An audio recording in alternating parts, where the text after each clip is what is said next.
bépp doomu aadama en général on peut pas s'empêcher on est là tout le temps à juger te juger maanaam juger nit mooy wax ci moom lu baax wala lu bon. En général nag su fekkee dañuy bëgg a juger nit il faut nga xam nit ki c'est-à-dire mënoo jóg rek ne comme wolof yi ñuy wax rek dañuy wax ne nit boo ko xamul nga ne ko xëy. Et souvent ñun par exemple du ma mën a toog ma mën a wax dara ci Louisa te xawma ko. te xam nit mooy lan ñetti yëf nga war a xam ci qualité am ak ci défaut am moo xam qualité physique wala défaut physique. moo xam qualité mentale maanaam loo xam ne lu gëm-gëmam la wala qualité psychologique maanaam li nekk ci biir xolam. En général loolu dafa jafe pour xam ko parce que nit yi seen bopp sax pour ñu xam loolu du yomb. mais en général loolu la ñu xamul te mënuñu ko soo ko xamul ba pare mënoo juger nit mais toujours da ngay dégg ay nit ñuy juger nit diw baaxul diw baax na pour nga xam ndax diw baax na wala baaxul il faut nga xam ay jëfam. il faut nga xam tam maanaam ay intention comme mënoo gis kenn ci àdduna nit lu mu bon am na capacité def lu baax. nit lu mu baax am na capacité def lu bon. donc ça veut dire que nit bonul toujours te baaxul toujours donc comme mënuñu xam kañ la baax ak kañ la bon donc li ñu mën a xam rek mooy xool jëf yi maanaam jëf nit est-ce que jëf boobu muy def est-ce que am na njariñ ci société bi wala amul njariñ wala am na lu muy def lu bon wala lu muy def lu baax ci biir société damay jël benn exemple rek mën nga fekk policier muy dóor ay nit ci répression ngay wax ne policier bi moo bon parce que dangaa xool jëfinam muy lu muy def mu ngi métti ku muy door mais boo xoolee ci kaw loolu nga xam ne njëriñ bi société bi am maanaam rôle am bu policier bi di def peut-être qu'il fait mal ci instant boobu mais loolu peut-être su ko deful woon peut-être société bi ñu nekk day na nag désordre donc ça veut dire que peut-être que lu muy def mën nga wax ne policier bi dafa bon mais njëriñu lu muy def boobu am na njëriñ tellement que moom mooy permettre société bi mën a nekk ci jàmm donc ça veut dire que même sax jëf ci nit ki mënoo waroo tëb rek di wax ne nit ki lu muy def baaxul wala baaxul da ngay seet surtout impact maanaam lu muy jur ci biir société bi donc am na ñoo xam ne même su fekkee dañuy def dafa métti mais dafa amal njëriñ société bi donc toujours te ñun dañuy gaaw di juger alors comme dafa jafe trop pour ñu xam est-ce que doomu aadama lu muy def lu baax la wala lu bon la toujours dañu war a am ànd ak prudence donc prudence bi parce que lu tax ñuy juger nit à quoi cela sert-il mooy benn bi pour sanctionner la c'est-à-dire que nit ki bu defee lu bon dañ koy sanctionner su fekkee sax doo juge parce que juge ak jàngalekat ak li àdduna ñoom ñooy yar nit ñoom ñooy juger nit c'est-à-dire soo defee loo xam ne par exemple nga jógee ci 3e étage daaneel sa bopp da ngay dee juger àdduna moo la jàngal loolu moo lay juger su fekkee def nga jalgati nga yoon juge bi moo lay juger su fekkee dangaa deful sa devoir jàngalekat bi moo lay juger di la jox note donc suñu xoolee lu tax ñuy juger nit benn bi mooy dañ lay juger pour jubanti la voilà pour nga mun a gën a baax dañ lay juger pour mun la sanctionner teg la daan donc looloo tax ñuy juger nit looloo tax ñu war a juger nit ginnaaw munoo jubanti nit ki ginnaaw munoo teg daan ci nit ki amatul benn njëriñ nga koy juger moo tax en général ci suñu relation ñu am ak doomu aadama yi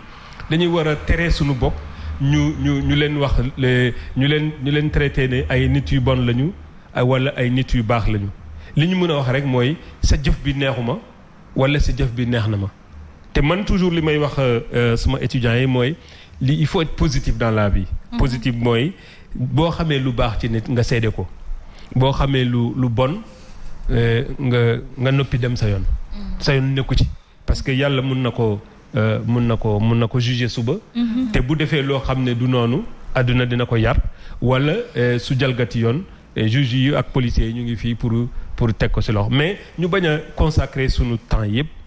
di nekk fii di juger ay nit di perdre sunu temps parce que amatuñu benn nit ñi maanu waaw ñu maanu surtout que Rokia surtout que ñun ñëpp ku ci nekk ku gën a dëng sa morom moo am dëgg la de. c'est-à-dire ku ci nekk. yow ki la dax waaraate ki la dax nekk fii di wax nit yi lu bon ne ki diw day def lu bon moo gën a dax def lu bon.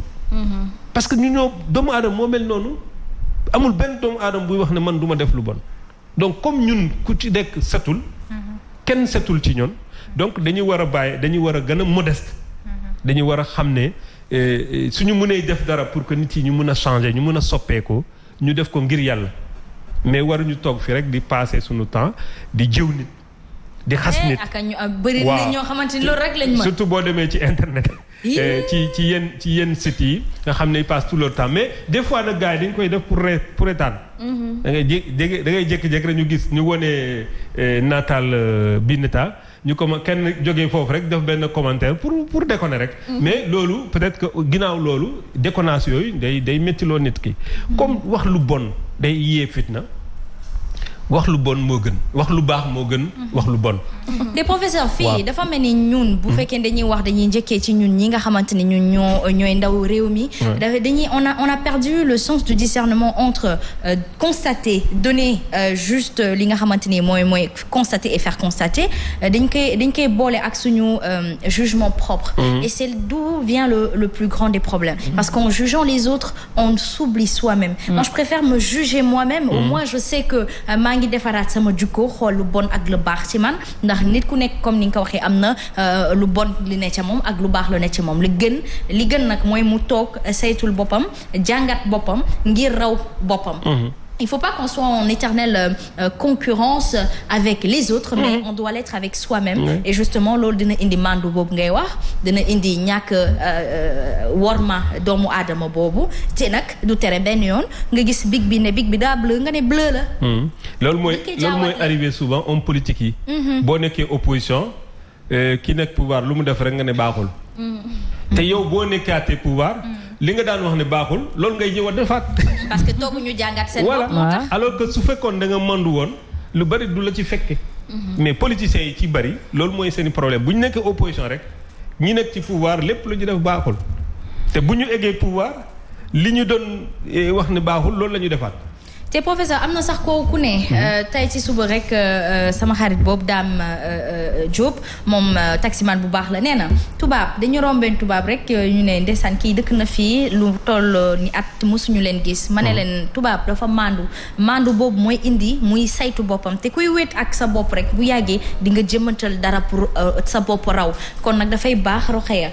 ñun ci suñu biir ci savoir vivre savoir être dafay baax ñu mandu dafay baax même bu ñuy constater ñu bañ ci am jugement propre et jugement personnel mais ñu def constat mën nañ def constat wax suñu xalaat mais bu mu nekk loo xamante ni dafay impacter sur les préjugés sur la personne foofu la bàkkaar di am te yàlla tamit sopp na ko maandu de xam nga boo nee préjugé rek wax nga ay critiques parce que li nga wax ni maanu dafa am solo ba tax na boo maanuwul tu te crées des ennemis partout foo dem tu n'es pas aimé nit ñi dañ lay moytu ndax dañ naan kii day toog ci mbedd bi rek di wax suba ba ngoon donc loolu dañ ko war di éviter da ngay gis koñ boo xamante ne nit ñi duñ fa bëgg a jaar ndax lan tout le temps nit ñaa ngi toog foofu di waxtaan ku romb ñu xool li nga sol ak loo solo Louisa fu mu jaar Binta moom ku mu àndal donc lépp dañ koy lijjanti loolu dañ ko war a moytu parce que nit ki di ngay xool ci moom peut-être yow am na lu bëri loo xamante ne war nga ko defaraat ci sa bopp ba tax na tu perds du temps ba pare da ngay lu bëri daf lay romb ci sa àdduna doo da ngay wax kuy toog di wax du xam lu bëri parce que li muy gis rek lay wax te nit ki yaa ngi gis di wax xamoo ba xam li ngay wax ci moom dëgg la wala du dëgg donc loolu dañ ko war a éviter bokkul ci savoir vivre nit da ngay maanu ci nit boo ko xamul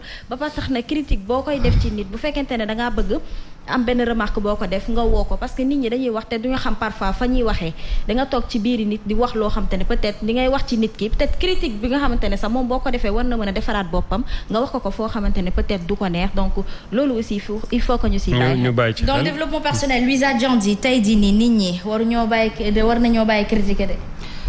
mënuñu ko rek parce qu'en général, on ne peut pas. Les personnes qui posent des jugements sur d'autres personnes, c'est des personnes qui vivent mal leur vie. Bien sûr. C'est des personnes qui ont des problèmes en fait avec leur propre vie wala ak chemin yi ñu jot a jël. moo tax yaa ngi doon wax que ne il serait mieux que nit ñi di xoolaat seen bopp wala di porter une attention particulière sur eux, mais en général poser un jugement, c'est non seulement bu may wax c'est surtout man 3 parties laa ko jàpp ni c'est se défendre par rapport à quoi te tamit c'est fësal sa manque de confiance c'est lu tax ma wax loolu pourquoi parce que di nga gis nit boo xamante ne tey day liggéey tous les jours pour justifier le fait que toi tu ne fais pas d'effort tu peux porter un jugement sur liggéeyam qui travaille trop ou quelque chose comme ça manque de confiance par rapport à des efforts yoo xamante ne comme par exemple sortir de sa zone de confort manque de confiance nga gis une personne qui se bat tous les jours tey jii pour justifier le fait que toi tu minimises beaucoup de choses tu peux porter un jugement sur ta personne et c'est de la même façon c'est tu portes en même temps un jugement sur toi sur ta personne parce que tamit di nga gis comme li may wax rek dans toute chose nit ki di bay waaram wala nit ki di doxam yow tu ne le fais pas donc tu prends tes défauts c'est-à-dire que l'autre est un reflet exactement l'autre est un reflet li ngay gis ci moom moo nekk ci yow donc pour ne pas le justifier tu portes un jugement sur alors qui dit Moha Fadel Niaga Diatta moom itam nee na le jugement est un manquement de soi annexé à un prochain par complexe et sous-estime de soi voilà exactement les mots résumant tous les exemples que Luisa a pu donner Binta Ba alors lan nga ñu mën a wax ci ñiy juger te ñu war ko bàyyi ay waay nañ bàyyi Zizé waate voilà Asma li ngeen wax yëpp am na solo déjà professeur bi muy wax sànq rek comme quoi que man fi ma si bëgg a dem rek mooy xëy na benn constat boo xamante ne dama ko def xëy na neexuma bëgg ko xëy na partager mooy par exemple au Sénégal bu fekkee ni tu es